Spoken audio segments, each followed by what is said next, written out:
Reddit қолданушылары, адамдарға нені қайта-қайта түсіндіруден шаршадыңыздар?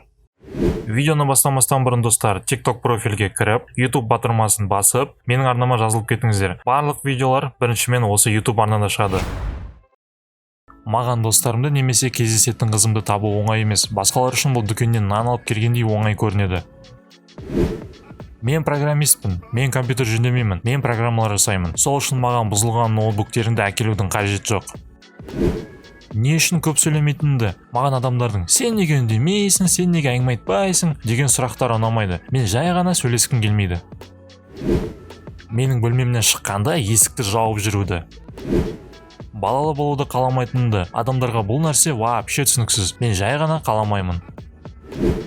Мен кореецпін. Біріншіден, жоқ, мен иттерді жемеймін. Екіншіден, жоқ, мен Ким Чен Ынның туысқаны емеспін. Үшіншіден, жоқ, мен солтүстік Кореядан емеспін. Төртіншіден, жоқ, мен барлық кей-поп әншілерін білмеймін. Бесіншіден, жоқ, мен Қытайдан емеспін. Алтыншыдан, жоқ, мен жарғанаттарды жемеймін. Менің не үшін ішімдік ішпейтінімді, оны неге қайта-қайта сұрау керек, соны түсінбеймін. Неге ішімдік ішпейтін адам олар үшін біртүрлі, оны да түсінбеймін.